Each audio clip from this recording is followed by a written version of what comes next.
We wanted to produce some stuff for Instagram and YouTube. We wanted to show the real way we hunt. With Instagram, we met with the guys of Nordic Outdoors. And it seemed like we had a similar mindset, and just by looking at their pictures on Instagram, you can see that we have this passion together. Not just for hunting, but also for the outdoors in general. And the tough hunts, the hard moments in the wildlife, the bad weather, the good weather, whatever happens, we love to be outdoor. This is not only about hunting, it's about a friendship, and it's about sharing this passion for hunting.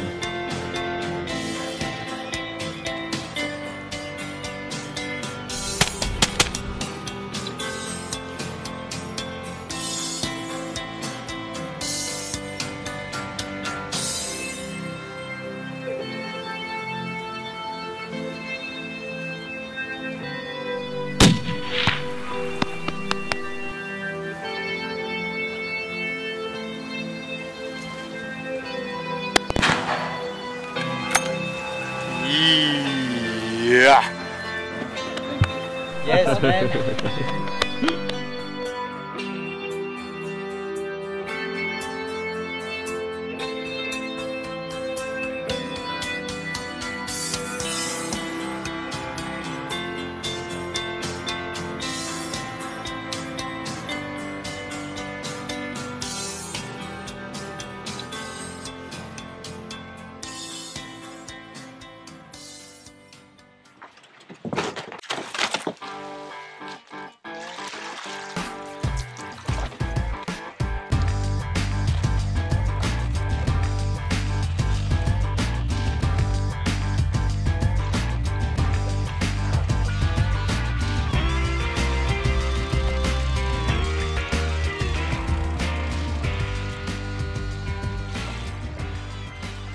This new type of hunting, this was really interesting to discover, to just dig holes in the sand, put seagrass around and sit in there and wait for ducks. This is something you never do in Switzerland. I mean, we don't even have sand, we don't have all this surrounding that I'm in now.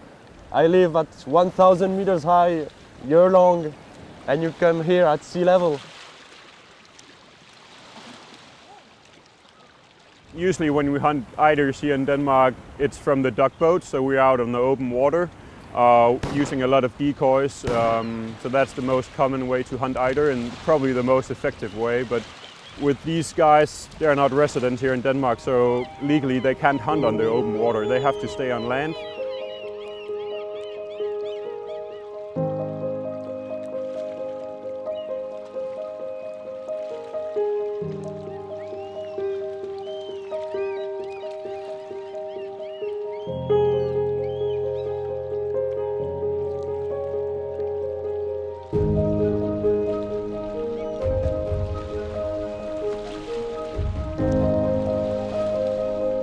Sometimes you get the birds to decoy, but most times they just want to cross and find some other place for feeding. But it's a nice challenge, and it's good fun when it works out.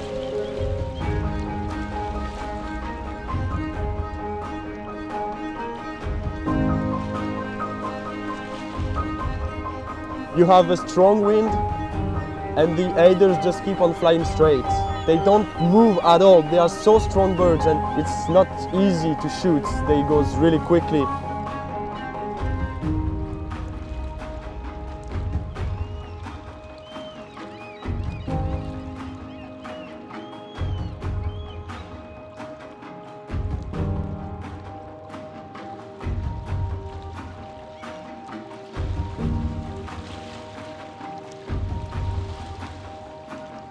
To be able to hunt here in Denmark is incredible for us. I mean, people would pay thousands to come to hunt eiders, and we just come here because we are friends.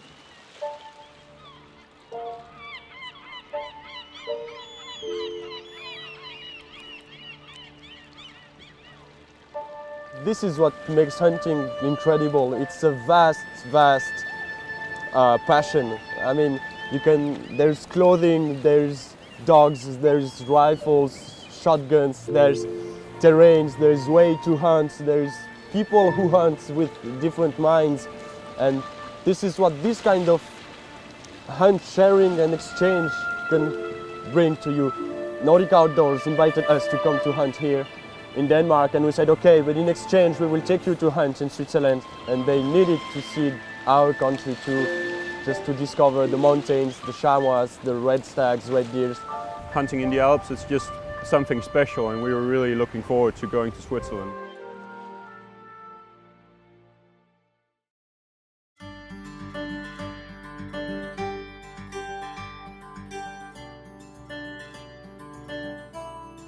We went to hunt in the Alps of Valais, which are one of the highest part of the Alps in Switzerland.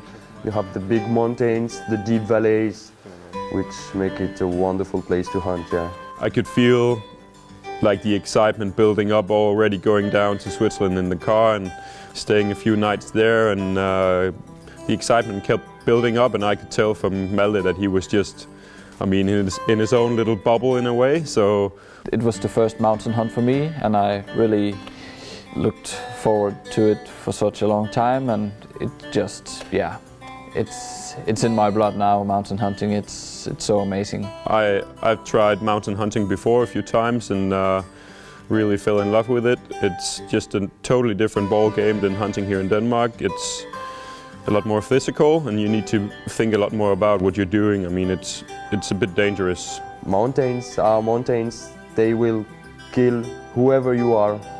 The biggest thing in the mountains is to be careful. This is pretty steep, you can fall and just slide down. The weather can change really fast. You can get stuck in a place because the fog comes in. Mountains is like this, it doesn't choose, it takes.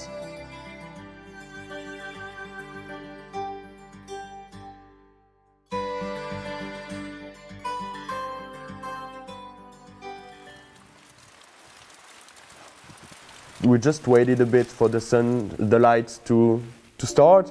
We started walking, and after a really short time we saw few chamois, and some were pretty nice chamois. I think there were even a middle-class chamois in there. And we spoke with Malte. I didn't came to shoot, I came to hunt, so I wanted to put a longer stalk on an animal.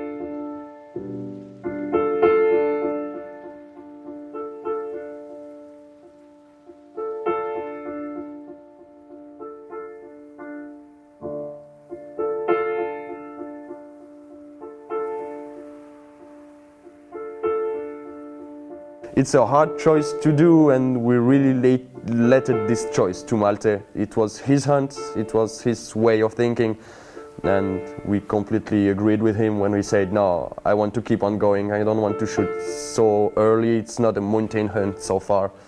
The Alps are just something special. I mean, we just saw a lot of chamois and also a few red stags as well, so there was heaps of animals, and it just made it challenging in a way that we need to find the right animal to shoot, and a nice old animal.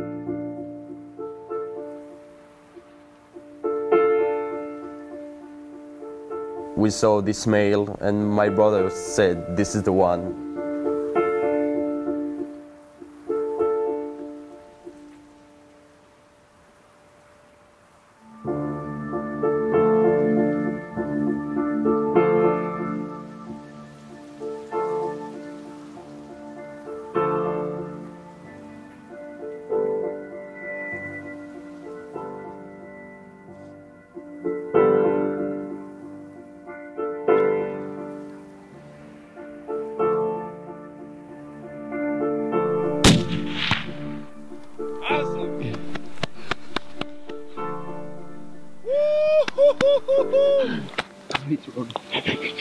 Oh man, that's the shot. Ah yes. Man, that's good. Yes. Yes. And good. That's a very nice chamois, I tell you. That's a very, very nice chamois. Congrats, buddy. Yes, man. Good. Happy standing. Coming up from there. That's it, man. Sweet. Just went down. Perfect, guys. yeah, I took the shot, and it was just, yeah, he just went down. And he just placed a really nice shot, so that was just perfect. And afterwards, we were just really happy, all of us, so all smiles. The perfect shot, really, you could see it hit hard, you could hear the noise right after when he takes the bullet, and he rolled down. Great moment. Yeah, that's fucking great. Nothing else to say. That's fucking great. Unreal. I was getting cold, and I was just lying there, and my fingers became snory. Yeah. This was my first chamois, and when you squeeze the trigger, it's kind of it. It's the exam after all these preparations and all the thought you have put into this. When I got him in my hand, I thought this chamois is mine. I got it. 12 ans et demi. 12 years. 12 years! You can tell for sure that he's that old because you can count the rings on the horn. So that's pretty cool, I think.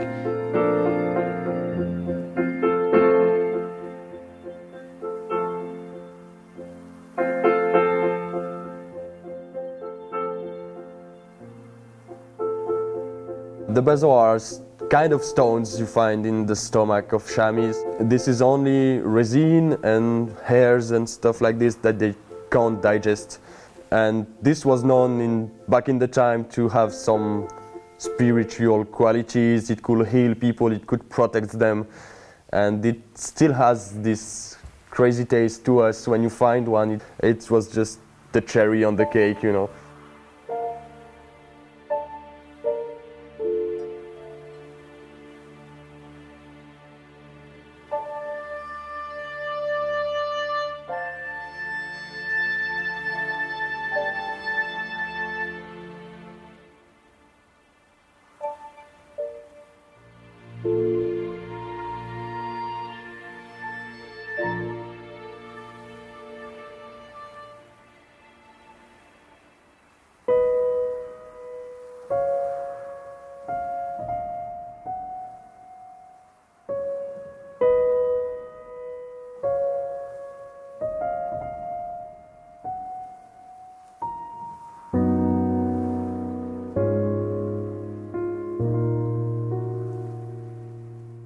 My brother is a pretty good chamois hunter. He knows how chamois act. He knows that they can disappear in just a second.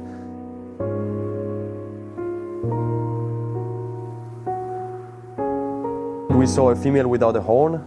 She was just with a broken horn. And this is something really special. When you have shot several chamois, to have one different, so different one is kind of a nice thing to go for. But it was kind of foggy and she just disappeared. We saw another female which looked really old. You could see it on her face. They have a kind of mask with black bands, and those bands were turning gray, and when they are turning gray you see, okay, it's an old female. And the chamois was just always moving, and she never really stopped. And my brother was always turning like this on his backpack to try to follow her, and then she stopped and the shot went on perfect.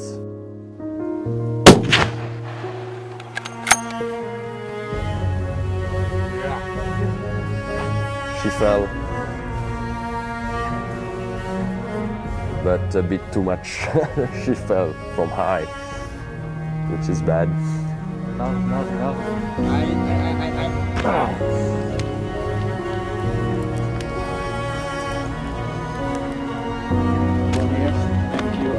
Thank you. An old one? This one was an old lady, so she had weak bones. So when she fell, she broke one horn completely. The pivot of the horn, really the bone base went away, and the other horn just kind of cracked. You can see that the old female, you can see the 4 pair of teeth on the bottom, very use it, and then even there you can see that one is already gone.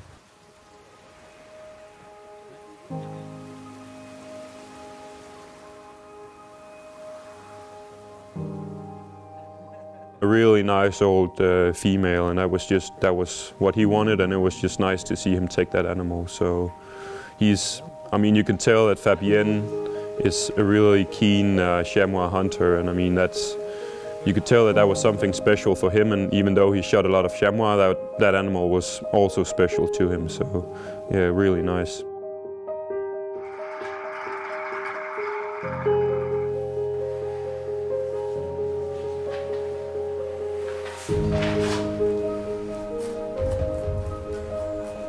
To take meat from the mountain and put it in your freezer, it's just a great opportunity. Taking care of it and skinning it and butchering it and cut it into nice edible pieces is just, yeah, it's a great deal of the hunt as well. I mean, it's an important part of hunting for me.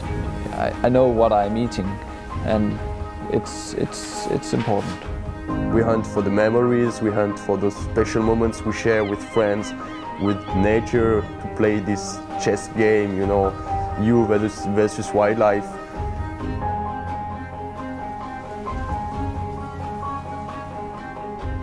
The best thing about this hunt was to be able to share it with Esben, Fabienne and Vincent, and to just build another layer on our friendship. There was a lot of things that made this hunt and this trip really special to us. First of all, just to meet up with the brothers and hunt with them, and I mean in their home country, and then to be able to have this confidence with the other. Are you ready? I am. Oh, you're filming.